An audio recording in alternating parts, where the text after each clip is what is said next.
ಗುರುಭ್ಯೋ ನಮಃ.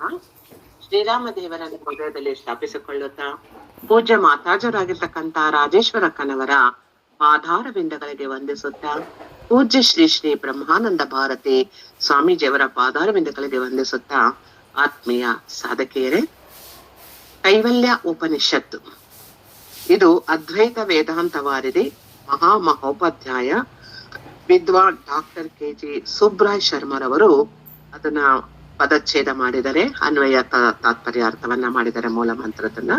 ಈ ಒಂದು ಕೈವಲ್ಯ ಉಪನಿಷತ್ತು ಅಂದ್ರೆ ಏನು? ಕೈವಲ್ಯ ಅಂತಂದ್ರೆ ಮೋಕ್ಷವನ್ನ ಪಡಿತಕ್ಕಂಥದ್ದು ಅಂತಕ್ಕಂಥದ್ದು. ಮೋಕ್ಷ ಸಾಧನೆಯೇ ಕೈವಲ್ಯ. ತಾನಾಗಿ ಇರ್ತಕ್ಕಂಥದ್ದು. ಎಲ್ಲಾ ರೀತಿಯ ಪಾತ್ರ ವಹಿಸ್ತಾ ಇದೀವಿ, ಆದ್ರೆ ನಮಗೆ ಅದು ಅರ್ಥ ಆಗ್ತಿಲ್ಲ ಅಂತಕ್ಕಂಥದ್ದು. ಯಾವ ರೀತಿ ಕೈವಲ್ಯವನ್ನ ಪಡೆಯೋದಕ್ಕೆ ಸಾಧ್ಯ ಎಂಬುದೇ ಕೈವಲ್ಯ ಉಪನಿಷತ್ತು. ಉಪ ಅಂದ್ರೆ ಸಮೀಪ, ನಿಷತ್ ಅಂದ್ರೆ ವೇದಾಂತ ವಾಕ್ಯಗಳನ್ನ ಭಗವಂತ ಶಂಕರಾಚಾರ್ಯರು ಮಾಡಿರ್ತಕ್ಕಂಥದ್ದು, ಭಗವಂತ ವರ್ಣಿಸಿರ್ತಕ್ಕಂತಹ ಒಂದು ವೇದಾಂತದ ಶಾಸ್ತ್ರೋಕ್ತವಾಗಿರ್ತಕ್ಕಂತಹ ಉಪನಿಷತ್ತು. ಆ ಒಂದು ವಾಕ್ಯಗಳನ್ನ ಉಪನಿಷತ್ತಿನ ನಾವು ಚಿಂತನೆ ಮಾಡ್ದಾಗೇನೆ ಎಲ್ಲಾ ಒಂದು ಪ್ರಕರಣ ಗ್ರಂಥಗಳು, ಭಗವದ್ಗೀತೆ ಇವೆಲ್ಲವೂ ಸಹ ಮೌಲ್ಯಗಳನ್ನ ತಿಳಿಸಿ ನಮ್ಮ ಒಂದು ಪ್ರತಿಯೊಂದು ಸಹ ಸೃಷ್ಟಿ ಸ್ಥಿತಿ ಲಯಗಳು ಹೇಗಾದವು ಪ್ರತಿಯೊಂದ್ರ ಬಗ್ಗೆನೂ ನಮಗೆ ಚಿಂತನೆ ಸಿಗುತ್ತೆ. ಉಪನಿಷತ್ತಿನಲ್ಲಿ ಏನ್ ಕೊಡ್ತಾನೆ ಅಂತ ಅಂದ್ರೆ ಭಗವಂತ ಇದು ನಮ್ಮನ್ನ ನಾವು ತಿಳಿತಕ್ಕಂಥದ್ದು. ಇಲ್ಲಿ ವಿಶೇಷವಾಗಿರತಕ್ಕಂಥದ್ದು ನಾನ್ ಯಾರು, ನಾನ್ ಯಾತಕ್ಕೋಸ್ಕರ ಬಂದೆ, ನಾನ್ ಏನ್ ಮಾಡ್ಬೇಕಾದ್ರೆ, ನಾನ್ ಯಾರು, ನನ್ನ ಬಗ್ಗೆ ನಾವು ಯಾವತ್ತೂ ಚಿಂತನೆ ಮಾಡೇ ಇರೋದಿಲ್ಲ. ಎಲ್ಲರ ಬಗ್ಗೆ ಚಿಂತನೆ ಮಾಡಿರ್ತೀವಿ, ಎಲ್ಲದರ ಬಗ್ಗೆನೂ ಚಿಂತನೆ ಮಾಡಿರ್ತೀವಿ. ನನ್ನ ಬಗ್ಗೆ ನಾನು ಯಾವತ್ತೂ ಚಿಂತನೆ ಮಾಡೇ ಇರೋದಿಲ್ಲ. ಹೌದಲ್ವಾ?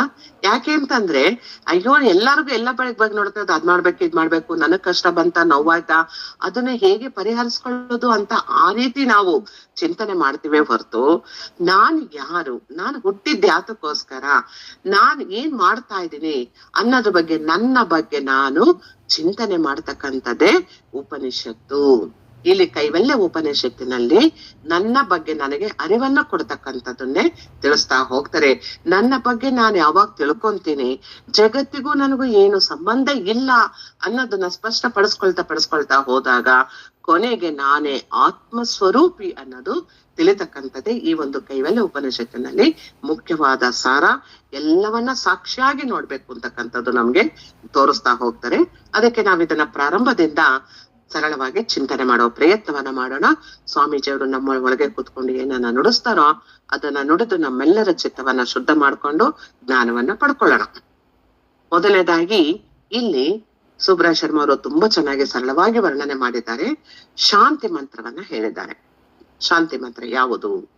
ಓಂ ಭದ್ರಂ ಕರ್ಣೇಭಿಃ ಶೃಣುಯಾಮ ದೇವಾಃ ಭದ್ರಂ ಪಶ್ಯೇ ಮಾಕ್ಷಭಿರ್ಯಜತ್ರಾಃ ಸ್ಥಿರೈರಂಗೈಃ ತುಷ್ಟುವಾಗಂಸ್ತಸ್ತನೂಭಿಃ ವ್ಯಶೇಮ ದೇವಹಿತಂ ಯದಾಯುಃ ಸ್ವಸ್ತಿ ನ ಇಂದ್ರೋ ರುದ್ರಶ್ರವಾಃ ಸ್ವಸ್ತಿ ನ ಪೂಷಾ ವಿಶ್ವವೇದಾಃ ಸ್ವಸ್ತಿ ನಸ್ತಾಕ್ಷೋ ಅರಿಷ್ಠನೇಮಿಃ ಸ್ವಸ್ತಿ ನೋ ಬೃಹಸ್ಪತಿರ್ದದಾತು.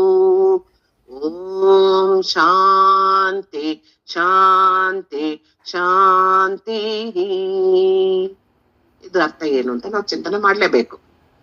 ಭದ್ರಂ ಕರ್ಣೇಭಿಃ ಶೃಣುಯಾಮ ದೇವಾಃ ಭದ್ರಂ ಪಶ್ಯೇಮ ಅಕ್ಷಭಿ ಯಜತ್ರಾಃ ಸ್ಥಿರೈ ಅಂಗೈ ತುಷ್ಟುವಾಂಸಃ ತನೂಭಿಃ ವ್ಯಶೇಮ ದೇವಹಿತಂ ಯತ ಆಯುಃ ಸ್ವಸ್ತಿ ನ ಇಂದ್ರ ರುದ್ರಶ್ರವಾಃ ಸ್ವಸ್ತಿ ನ ಪೂಷಾ ವಿಶ್ವವೇದಾಃ ಸ್ವಸ್ತಿ ನ ತಾರ್ಕ್ಷಃ ಅರಿಷ್ಟನೇಮಿಃ ಸ್ವಸ್ತಿ ನ ಬೃಹಸ್ಪತಿ ದದಾತು. ಓಂ ಶಾಂತಿ ಶಾಂತಿ ಶಾಂತಿ. ಏನು? ದೇವಾಹ ಭದ್ರಂ ಕರ್ಣೇಭಿಃ ಶೃಣುಯಾಮ ದೇವಾಹ ಅಂದ್ರೆ ದೇವಾಹ ಅಂದ್ರೆ ಎಲೆ ದೇವತೆಗಳೇ. ಕರ್ಣೇಭಿಃ ಅಂದ್ರೆ ಯಾವುದು? ಕರ್ಣ ಅಂದ್ರೆ ನಮ್ಮ ಕಿವಿಗಳು. ಭದ್ರಂ ಅಂತ ಅಂದ್ರೆ ಮಂಗಳಕರವಾದುದನ್ನೇ. ಭದ್ರಂ ಅಂದ್ರೆ ಏನಿಲ್ಲಿ? ಮಂಗಳಕರವಾದುದನ್ನೇ. ಶೃಣುಯಾಮ ಯಾರು ಕೇಳ್ತಕ್ಕಂಥರು? ನಾವುಗಳು ಕೇಳುವಂತಾಗಲಿ. ಶೃಣುಯಾಮ ಅಂದ್ರೆ ನಾವುಗಳು ಕೇಳುವಂತಾಗಲಿ. ಯಜತ್ರಾಹ ಯಜ್ಞ ಪ್ರಿಯರಾದ ದೇವತೆಗಳೇ, ಯಜ್ಞ ಪ್ರಿಯರಾಗಿರ್ತಕ್ಕಂಥ ದೇವತೆಗಳೇ. ಅಕ್ಷಭಿಹಿ, ಅಕ್ಷಭಿಹಿ ಅಂದ್ರೆ ನಮ್ಮ ಕಣ್ಣು, ನಮ್ಮ ಕಣ್ಣುಗಳಿಂದ ಭದ್ರಂ, ಮತ್ತೆ ಅದೇ ಮಂಗಳಕರವಾದದನ್ನೇ ಪಶ್ಯೇಮ ಅಂದ್ರೆ ನಾವುಗಳು ಸದಾ ಕಾಣುವಂತಾಗಲಿ. ಸ್ಥಿರೈಹಿ ದೃಢವಾದ, ಅಂಗಹಿ ಎಲ್ಲಾ ಅವಯವಗಳಿಂದಲೂ, ತನೂಬಿಹಿ ಶರೀರಗಳಿಂದಲೂ ಕೂಡಿಕೊಂಡಿರಾಗಿ ನಾವುಗಳು ನಿಮ್ಮನ್ನ ಯಾವ ರೀತಿ ತುಷ್ಟಂವಾಂಸಃ ಸ್ತುತಿಸುವಂತಾಗಲಿ ಸದಾ ಕಾಲವು. ದೇವಹಿತಂ ದೇವತೆಗಳಿಂದ ನಮಗೆ ಕೊಡಲ್ಪಟ್ಟಿರ್ತಕ್ಕಂತಹ ಯತ್ ಆಯು ಯಾವ ಆಯುಷ್ಯ ಪರಿಣಾಮವು ಇದೆಯೋ ಇದನ್ನ ನಾವುಗಳು ವಿಷೇಮ ಸಂತೋಷವಾಗಿ ಅನುಭವಿಸುವಂತಾಗಲಿ. ವೃದ್ಧಶ್ರವಾಹ ಪುರಾತನವಾದ ಇಂದ್ರ ದೇವೇಂದ್ರನು ನಮಗೆ ಸ್ವಸ್ತಿ ಮಂಗಳವನ್ನ ಉಂಟು ಮಾಡಲಿ. ವಿಶ್ವವೇದಾಹ ಎಲ್ಲವನ್ನ ತಿಳಿಯಬಲ್ಲವನಾದ ಪೂಷಾಹ ಸೂರ್ಯ ಭಗವಂತನು ನಹ ನಮ್ಮೆಲ್ಲರಿಗೂ ಸ್ವಸ್ತಿ ಶುಭವನ್ನ ಮಂಗಳವನ್ನ ಉಂಟು ಮಾಡಲಿ. ಅರಿಷ್ಟ ನೇಮಿಗೆ ಅರಿಷ್ಟಗಳನ್ನೆಲ್ಲ ಎಂದರೆ ಆ ಉಪನಿಷತ್ತುಗಳನ್ನೆಲ್ಲ ಪರಿಹರಿಸಬಲ್ಲವಾದ ತಾರ್ಕ್ಷಃ ಗರುಡನು ಮತ್ತು ವಾಯುದೇವನು ನಮಗೆ ಸ್ವಸ್ತಿ ಮಂಗಳವನ್ನು ಮಾಡಲಿ. ಬೃಹಸ್ಪತಿ ಬುದ್ಧಿಶಕ್ತಿಗೆ ಅಧಿಪತಿಯಾದ ಬೃಹಸ್ಪತಿ ದೇವನು ನಮಗೆ ಸ್ವಸ್ತಿ ಬುದ್ಧಿ ಸಾಮರ್ಥ್ಯವನ್ನ ದಾದಾತು ಕೊಟ್ಟು ನಮ್ಮನ್ನ ಕಾಪಾಡಲಿ ಅಂತಕ್ಕಂಥದ್ದು ಈ ಒಂದು ಶಾಂತಿ ಮಂತ್ರದ ಅರ್ಥ. ಈಗ ಅದನ್ನ ಒಂದೊಂದು ಪದದ ಅರ್ಥವನ್ನ ತಿಳ್ಕೊಂಡು ಪೂರ್ಣವಾದ ಅರ್ಥ ಏನು ಅನ್ನೋದನ್ನ ನೋಡೋಣ. ಏನು ಅಂತಂದ್ರೆ ಬ್ರಹ್ಮವಿದ್ಯೆ ಪ್ರಾಪ್ತಿ ಪ್ರತಿಯೊಬ್ಬರಿಗೂ ಬೇಕು. ಬ್ರಹ್ಮವಿದ್ಯೆ ಕೊನೆಗೆ ಎಲ್ರೂ ಸಹ ಬ್ರಹ್ಮಜ್ಞಾನವನ್ನ ವಿದ್ಯೆಯನ್ನ ಪಡ್ಕೊಳ್ಳೇಬೇಕು. ಅದಕ್ಕೆ ಇಲ್ಲಿ ಶಿಷ್ಯರು ಏನ್ ಮಾಡಿದ್ರು, ಸದ್ಗುರುಗಳ ಸನ್ನಿಧಾನಕ್ಕೆ ಹೋಗಿದ್ದಾರೆ ಬ್ರಹ್ಮವಿದ್ಯೆಯನ್ನ ಪಡ್ಕೊಳ್ಳೋದಕ್ಕೋಸ್ಕರ. ಅಲ್ಲಿ ವೇದಾಂತಗಳನ್ನ ಅಧ್ಯಯನ ಮಾಡ್ಬೇಕು. ಎಲ್ರು ಕೂತ್ಕೊಂಡು ಇವಾಗ ಏನ್ ಮಾಡ್ಬೇಕು, ಅವರು ವೇದಾಂತಗಳನ್ನ ಅಧ್ಯಯನ ಮಾಡ್ಬೇಕು. ಬ್ರಹ್ಮ ಜಿಜ್ಞಾಸುಗಳು ಈ ಶಾಂತಿ ಮಂತ್ರವನ್ನ ಪಾಠದ ಪ್ರಾರಂಭದಿಂದಲೂ ಕೊನೆಯಲ್ಲೂ ಸಹ ಪಠಿಸುತ್ತಾರೆ. ಇಲ್ಲಿ ಗುರು ಶಿಷ್ಯರು ಇಬ್ಬರು ಕುಳಿತುಕೊಂಡು ವಿಶ್ವಕ್ಕೆ ಮಂಗಳವಾಗಲಿ, ನಮಗೂ ಮಂಗಳವಾಗಲಿ, ಎಲ್ಲವೂ ನಮ್ಮ ಕಣ್ಣುಗಳು ಪ್ರತಿಯೊಂದು ಸಹ ಆ ಒಂದು ಪವಿತ್ರವಾದ ಚಿಂತೆ ಮಾಡುವಂತಾಗಲಿ ಅಂತ ಅವರಿಬ್ಬರು ಗುರು ಶಿಷ್ಯರು ಇಬ್ಬರು ಈ ಒಂದು ಶಾಂತಿ ಮಂತ್ರವನ್ನ ಪ್ರಾರ್ಥನೆಯನ್ನ ಮಾಡಿ ಕೈವಲ್ಯ ಉಪನಿಷತ್ತಿನ ಬೋಧನೆಗೆ ಹೋಗ್ತಾರೆ. ಮುಗಿದ ಮೇಲೂ ಸಹ ಮತ್ತೆ ಈ ಶಾಂತಿ ಮಂತ್ರವನ್ನ ಹೇಳ್ತಾರೆ. ಯಾಕೆ ಅಂತಂದ್ರೆ ಪ್ರಥಮವಾಗಿ ನಮಗೆ ಏನು ಶಾಂತಿ ಗುಣಗಳು ಇದೆ, ಮುಗಿದ ಮೇಲೂ ಸಹ ಆ ಶಾಂತಿ ಗುಣಗಳು ನಮ್ಮಲ್ಲಿ, ಆ ಶಾಂತಿ ಸ್ವಭಾವ ಮನಸ್ಸನ್ನ ಪ್ರಶಾಂತವಾಗಿ ಇಟ್ಕೊಳ್ಳೇಬೇಕು. ಎಲ್ಲವೂ ಮಂಗಳಕರವಾಗಿ ಸದಾ ನಮ್ಮೊಳಗೆ ಅದು ನಡಿಬೇಕು ಅಂತಕ್ಕಂಥದ್ದೇ ಇದರ ಮುಖ್ಯ ತಾತ್ಪರ್ಯವಾಗಿರ್ತಕ್ಕಂಥದ್ದು. ಹೇಳ್ತಾ ಇದ್ದಾರೆ, ಪೂಜ್ಯರಾದ ಸ್ವಯಂ ಪ್ರಕಾಶರಾದ ದೇವತೆಗಳೇ, ನಾವುಗಳು ಏನ್ ಮಾಡ್ಬೇಕಾಗಿದೆ, ನಮ್ಮ ಕಿವಿಗಳಿಂದ ಯಾವಾಗಲೂ ಸಹ ಈ ಕಿವಿ ಕೊಟ್ಟಿರೋದು ಏನೇನೋ ಕೇಳಿ ಮನಸ್ಸನ್ನ ಹಾಳು ಮಾಡ್ಕೊಳ್ಳೋದಕ್ಕಲ್ಲ. ಈ ಕಿವಿಗಳಿಂದ ವೇದಾಂತ ವಿಚಾರಗಳನ್ನೇ ಸದಾ ಕಾಲವು ಈ ಒಂದು ವೇದಾಂತ ವಿಚಾರಗಳನ್ನೇ ಕೇಳುವಂತಾಗಲಿ. ಯಾವಾಗಲೂ ಕಿವಿ ಏನ್ ಕೇಳ್ಬೇಕು, ಸಿಹಿಯಾದ ಸುದ್ದಿ, ಮನಸ್ಸಿಗೆ ಸಂತೋಷ ಕೊಡ್ತಕ್ಕಂಥದ್ದು, ಪ್ರಶಾಂತವಾಗಿರ್ತಕ್ಕಂತಹ ಆ ಸುದ್ದಿಗಳನ್ನೇ ಪ್ರತಿದಿನವೂ ಸಹ ಈ ಕಿವಿಗಳಿಂದ ಕೇಳುವಂತಾಗಲಿ. ಯಜ್ಞ ಪ್ರಿಯರಾಗಿರ್ತಕ್ಕಂಥವ್ರು, ಪೂಜಾ ಪ್ರಿಯರಾಗಿರ್ತಕ್ಕಂತಹ ದೇವತೆಗಳೇ, ನಾವು ಕಣ್ಣುಗಳಿಂದ ನಾವುಗಳು ಯಾವಾಗಲೂ ಈ ಕಣ್ಣುಗಳು ಕೊಟ್ಟಿರೋದೇನಕ್ಕೆ, ಮಂಗಳಕರವಾದ ಎಲ್ಲ ಒಳ್ಳೆ ದೃಶ್ಯಗಳನ್ನೇ ಸದಾ ನೋಡುವಂತಾಗಲಿ. ನಾವುಗಳು ಹೇಗಿರ್ಬೇಕು, ದೃಢಕಾಯರಾಗಿದ್ದು 100 ವರ್ಷಗಳವರೆಗೆ ನಾವೆಷ್ಟು ವರ್ಷ, 100 ವರ್ಷ ಎಷ್ಟು ವರ್ಷ ಬದುಕ್ತೀವ ಗೊತ್ತಿಲ್ಲ, ಬದುಕಿರುವವರೆಗೂ ಸಹ ಆರೋಗ್ಯವಾಗಿದ್ದು ಇಷ್ಟೇ ಮಾಡದ ಸಾಲದು, ಆರೋಗ್ಯವಾಗಿದ್ದು ಏನ್ ಮಾಡ್ಬೇಕು, ಭಗವಂತನಿಗೆ ದೃಢಕಾಯವಾಗಿದ್ದು ಭಗವಂತನ ಆರಾಧನೆಯನ್ನ ನಾವು ಸದಾ ಮಾಡುತ್ತಾ ಸಂತೋಷವಾಗಿ ಆನಂದವಾಗಿ ನಮ್ಮ ಜೀವನವನ್ನ ಸಾಗಿಸುವಂತಾಗಲಿ. ಶಕ್ತಿ ಸಾಮರ್ಥ್ಯಗಳಿಗೆಲ್ಲ ಅಧಿಪತಿ ಆಗಿರತಕ್ಕಂಥವನು ದೇವೇಂದ್ರ ನಮಗೆ ಸದಾ ಶುಭವನ್ನೇ ಉಂಟು ಮಾಡಲಿ ಅಂತ ದೇವೇಂದ್ರನನ್ನ ಪ್ರಾರ್ಥನೆ ಮಾಡ್ಕೋಬೇಕು. ವೇದ ಪುರಾಣಗಳಲ್ಲಿ ಪ್ರಸಿದ್ಧನಾಗಿರ್ತಕ್ಕಂಥವನು ದೇವೇಂದ್ರನು. ನಮ್ಮನ್ನ ಅವನು ಸದಾ ಕಾಪಾಡ್ತಾ ಇರಲಿ. ಸರ್ವಜ್ಞನಾದ ಜಗಚಕ್ಷುಗಳಿಂದ ಕೂಡಿರ್ತಕ್ಕಂತಹ ಸೂರ್ಯನು ನಮಗೆ ಕೊಡ್ಬೇಕಾಗಿರೋದೇನು, ಮುಖ್ಯವಾಗಿ ಆಯುರಾರೋಗ್ಯಗಳನ್ನ ಕರುಣಿಸ್ತಕ್ಕಂಥವನು ಸೂರ್ಯ ದೇವನೇ. ಅದಕ್ಕೆ ಅವನು ಸದಾ ಕಾಲವು ಈ ಜಗಚ್ಚಕ್ಷುಗಳಿಂದ ಸೂರ್ಯ ನಮ್ಮನ್ನ ಸದಾ ಕಾಪಾಡುತ್ತಾ ಇರಲಿ. ಸಕಲ ಸಂಕಟಗಳು ಬರ್ತಕ್ಕಂಥದ್ದು ಪ್ರತಿಯೊಬ್ಬರಿಗೂ ಇರ್ತಕ್ಕಂಥದ್ದೇ.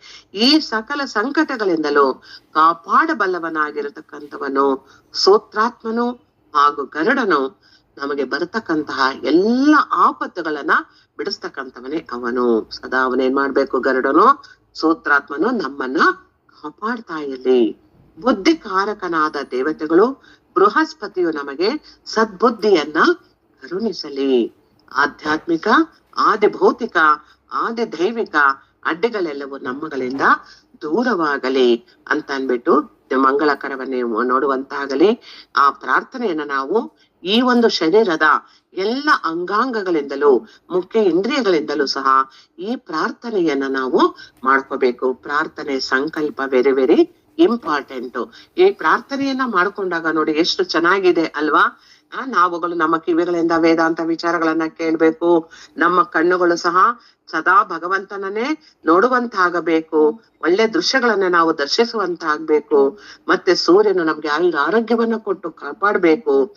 ನಮ್ಮನ್ನ ಸದಾ ಬುದ್ಧಿಕಾರಕನಾದ ಬೃಹಸ್ಪತಿ ನಮ್ಮನ್ನ ರಕ್ಷಣೆ ಮಾಡ್ಬೇಕು ಅಂತ ನಾವಿದನ್ನ ಪ್ರಾರ್ಥನೆ ಮಾಡ್ಕೊಳ್ಳೇಬೇಕು. ಈ ರೀತಿ ಪ್ರಾರ್ಥನೆ ಮಾಡ್ಕೊಂಡಾಗ ನಮಗೇನಾಯ್ತು? ಇವಾಗ ಈ ಒಂದು ಭದ್ರಂ ಕರ್ಣೇಭಿ ಶೃಣುಯಾಮ ದೇವಾಹ, ಈ ಒಂದು ಶ್ಲೋಕದ ಪೂರ್ಣ ಸಾರವನ್ನ ಈಗ ನಾವು ತಿಳ್ಕೊಂಡಾಗ ನಮ್ಮ ಮನಸ್ಸು ನೋಡಿ ಎಷ್ಟು ಹಗುರವಾಯ್ತು, ಪ್ರಶಾಂತವಾಯ್ತು. ಹೌದಲ್ವಾ? ಈಗ ನಾನು ಏನ್ ಕೇಳ್ಕೊಂಡೆ, ಈಗ ಹಸಿವಾದಾಗ ನಾನು ಊಟ ಬೇಕು ಅಂತ ಕೇಳ್ಕೊಂತೀನಿ. ನಂಗೆ ಹಸಿವಾಗ್ತದೆ, ಮೊದ್ಲು ಊಟ ಬೇಕು ಅಂತೀವಿ.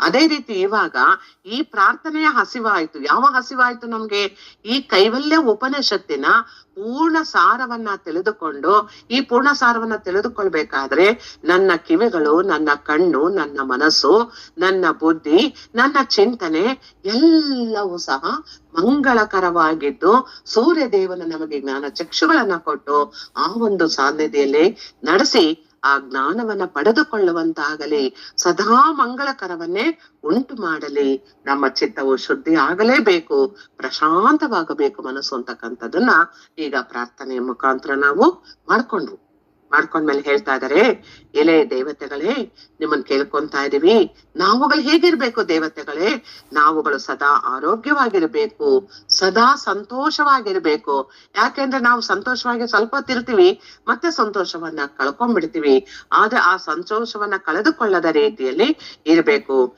ಯಾವಾಗಲೂ ಒಳ್ಳೆಯ ವಿಚಾರಗಳನ್ನೇ ಕೇಳುವಂತಾಗಲಿ. ಯಾವಾಗಲೂ ಸದಾ ಎಂತ ವಿಚಾರ ಕೇಳ್ತಾ ಇರ್ಬೇಕು ನಾವು? ಒಳ್ಳೆ ವಿಚಾರಗಳನ್ನ. ಅವ್ರ ಇವ್ರ ಮನೆ ಸುದ್ದಿ ನಮಗ್ ಬೇಡ, ಒಳ್ಳೆ ವಿಚಾರಗಳನ್ನೇ ಸದಾ ಕೇಳುವಂತಾಗ್ಬೇಕು. ಜ್ಞಾನಿಗಳು ಕೊಟ್ಟಿರ್ತಕ್ಕಂತಹ ಸಂದೇಶಗಳನ್ನ ನಾವೇನ್ ಮಾಡ್ಬೇಕು? ಸದಾ ಶ್ರವಣ ಮಾಡುತ್ತಾ ಇರ್ಬೇಕು. ಈಗ ಒಂದ್ ವಾರ ಸ್ವಾಮೀಜಿ ನಮಗೆ ಕೊಟ್ಟೋಗಿದ್ದಾರೆ, ಶ್ರವಣವನ್ನ ಕೊಟ್ಟೋಗಿದ್ದಾರೆ, ಸಾರವನ್ನ ಕೊಟ್ಟಿದ್ದಾರೆ. ಆ ಸಾರವನ್ನ ನಾನೇನ್ ಮಾಡ್ಬೇಕು? ಸದಾ ಕಾಲವು ಅದನ್ನ ಸ್ಮರಿಸುತ್ತಾ ಇರ್ಬೇಕು. ಶ್ರವಣವನ್ನೇ ಮಾಡ್ತಾ ಇದ್ದಾಗ ಆತ್ಮ ಜ್ಞಾನವನ್ನ ಸಂಪಾದಿಸುವಂತೆ ಆಗಕ್ಕೆ ಸಾಧ್ಯವಾಗುತ್ತೆ, ಸಂಪಾದಿಸುವಂತಾಗಲಿ. ವೇದ ಇತಿಹಾಸ ಪುರಾಣಗಳಲ್ಲಿ ಪ್ರಸಿದ್ಧವಾಗಿರ್ತಕ್ಕಂಥದ್ದು ದೇವರಾಜನಾದ ಇಂದ್ರ.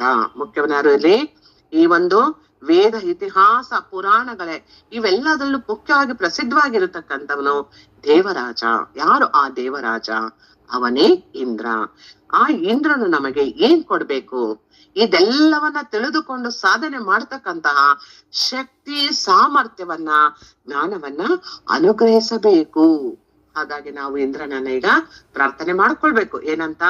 ಶಕ್ತಿ ಸಾಮರ್ಥ್ಯಗಳನ್ನು ನಮಗೆ ಅನುಗ್ರಹಿಸು ಇಂದ್ರಾದಿ ದೇವತೆ ಅಂತ ಪ್ರಾರ್ಥನೆನ ಮಾಡ್ಕೋಬೇಕು. ಸೂರ್ಯ ಭಗವಂತನು ಆ ಇಂದ್ರಿಯಗಳಿಗೆ ಸಾಮರ್ಥ್ಯವನ್ನ ಕೊಡಲಿ. ಯಾಕಂದ್ರೆ ಸೂರ್ಯ ಭಗವಂತನೇ ತೇಜಸ್ಸನ್ನ ಕೊಡ್ತಕ್ಕಂಥವ್ನು ನಮಗೆ. ನಮ್ಮ ಇಂದ್ರಿಯಗಳಿಗೆ ಸೂರ್ಯ ಭಗವಂತ ತೇಜಸ್ಸನ್ನ ಕೊಡಲಿ. ಆ ತೇಜಸ್ಸು ಕಾಂತಿಯನ್ನ ಕೊಟ್ಟು ಅಲ್ಲಿಂದ ನಾವು ಗರುಡನಾಗಿರ್ತಕ್ಕಂಥ ಬೃಹಸ್ಪತಿ ಅವನಲ್ವೇ, ಅವನು ನಮಗೆ ಬುದ್ಧಿಯನ್ನ ಕೊಡ್ಬೇಕು. ಆ ಒಂದು ಶಕ್ತಿ ಸಾಮರ್ಥ್ಯಗಳನ್ನ ಇಂದ್ರ ಅನುಗ್ರಹಿಸ್ತಾನೆ. ಸೂರ್ಯ ಭಗವಂತ ಆ ಇಂದ್ರಿಯಗಳಿಗೆ ಸಾಮರ್ಥ್ಯವನ್ನ ನೀಡ್ತಾನೆ. ಬೃಹಸ್ಪತಿ ಆಗಿರ್ತಕ್ಕಂಥ ಅವನೇನ್ ಮಾಡ್ತಾನೆ? ನಮ್ಮ ಬುದ್ಧಿ ಬಹಳ ಇಂಪಾರ್ಟೆಂಟು. ಬುದ್ಧಿಯೇ ಮುಖ್ಯವಾಗಿರ್ತಕ್ಕಂಥದ್ದು. ಅದನ್ನ ಸನ್ಮಾರ್ಗದಲ್ಲಿ ಪ್ರಚೋದಿಸ್ತಾ ಹೋಗಲಿ. ಇಡೀ ವಿಶ್ವಕ್ಕೆ, ಪ್ರತಿಯೊಂದು ಎಲ್ಲವೂ ಸಹ ಇಡೀ ವಿಶ್ವಕ್ಕೆ ಮಂಗಳಕರವಾಗಲಿ, ಶಾಂತಿವಾಗಲಿ ಅಂತಕ್ಕಂಥದ್ದನ್ನ ಈ ಒಂದು ಶಾಂತಿ ಮಂತ್ರದ ತಾತ್ಪರ್ಯ ಅರ್ಥವನ್ನ ತಿಳಿಸ್ಕೊಟ್ಟಿದ್ದಾರೆ. ಈಗ ನಮ್ಗೆ ಅರ್ಥ ಆಯ್ತಲ್ವಾ? ಮುಖ್ಯವಾಗಿ ನಾವು ಆರೋಗ್ಯಕರವಾಗಿರ್ಬೇಕು, ಸಂತೋಷವಾಗಿರ್ಬೇಕು, ಒಳ್ಳೊಳ್ಳೆ ವಿಚಾರಗಳನ್ನ ಕೇಳ್ತಾ ಇರ್ಬೇಕು. ವೇದ ಇತಿಹಾಸ ಪುರಾಣಗಳಲ್ಲಿ ಇರತಕ್ಕಂತಹ ಇಂದ್ರಿಯಗಳನ್ನ ನಾವು ಶಕ್ತಿ ಸಾಮರ್ಥ್ಯಗಳನ್ನ ಹೊಂದಿ ಅನುಗ್ರಹಿಸಿ ಆ ಇಂದ್ರಿಯಗಳ ಸಾಮರ್ಥ್ಯವನ್ನ ಸೂರ್ಯದೇವನು ಛೇದಿಸಿಕೊಡ್ತಾನೆ.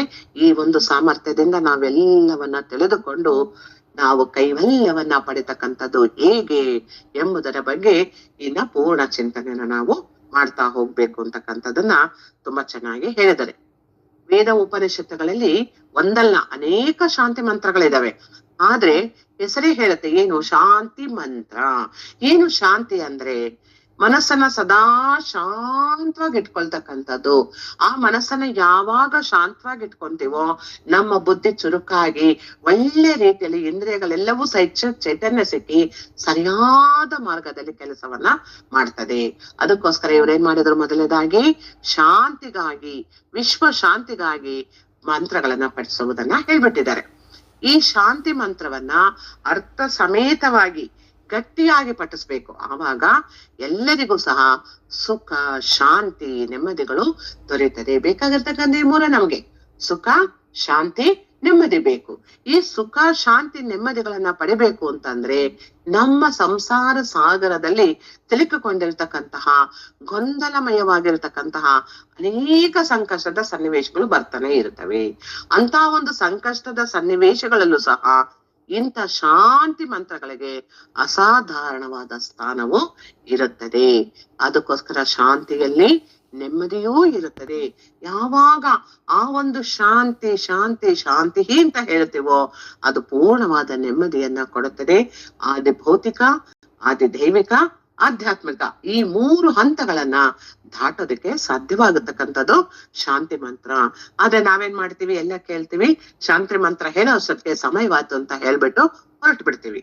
ಶಾಂತಿ ಪ್ರಾರಂಭದಲ್ಲಿ ಶಾಂತಿಯಾಗಿ ಕುಳಿತುಕೊಂಡು ಮುಗಿದ್ಮೇಲೂ ಸಹ ಆ ಶಾಂತಿ ಮಂತ್ರವನ್ನ ಹೇಳಿದಾಗ ಆರೋಗ್ಯಕರವಾದ ಸಂತೋಷವಾಗಿರ್ತಕ್ಕಂತಹ ಆದಿ ದೈವಿಕ ಶಾಂತಿಯನ್ನ ನಮಗೆ ಭಗವಂತ ಕರುಣಿಸ್ತಾನೆ.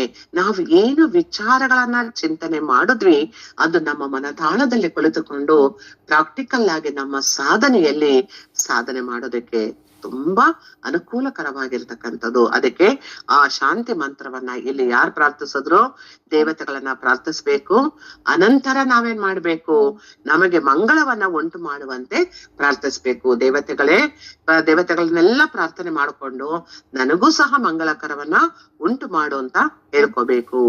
ಮಿತ್ರ, ವರುಣ, ಆರ್ಯಮ, ಇಂದ್ರ, ಬೃಹಸ್ಪತಿ, ವಾಯು, ಪೂಷ, ಗರುಡ, ಅಗ್ನಿ, ನಿರಋತಿ, ಭೂಮಿ ಇವರೆಲ್ಲರೂ ಸಹ ನಮ್ಮ ಪ್ರಾರ್ಥನೆಯಿಂದ ಸಂತುಷ್ಟರಾಗ್ತಾರೆ. ನೋಡಿ, ನಾವು ಮಾಡುವ ಒಂದು ಪ್ರಾರ್ಥನೆಯಿಂದ ಇವರೆಲ್ಲರೂ ಸಹ ಸಂತುಷ್ಟರಾಗಿ ನಮಗೆ ಶುಭವನ್ನು ಉಂಟು ಮಾಡಲಿ. ಇವರೆಲ್ಲರೂ ಸಹ ಸಂತುಷ್ಟರಾಗಿ ಅವ್ರಿಗೆ ಸಂತುಷ್ಟರಾದ್ರು ಅಂದ್ರೆ ನಮಗೆ ಶುಭವನ್ನ ಉಂಟು ಮಾಡ್ತಾರೆ, ಆಶೀರ್ವಾದವನ್ನ ಮಾಡ್ತಾರೆ. ಇದಕ್ಕೆ ಪರಸ್ಪರಂ ಭಾವಯಂತಹ ಶ್ರೇಯ ಪರಮ ವಾಪ್ಸ್ಯತ ಅಂತ ಹೆಸರು. ಪರಸ್ಪರಂ ಭಾವಯಂತಹ, ಪರಸ್ಪರ ಭಾವಯಂತವಾಗಿದ್ದು ಪರಮ ವಾಪ್ಸಿತವಾಗಿರ್ತಕ್ಕಂತಹ ನಾವು ಜಗತ್ತಿಗೆ ಶಾಂತಿ ಉಂಟಾಗುತ್ತದೆ.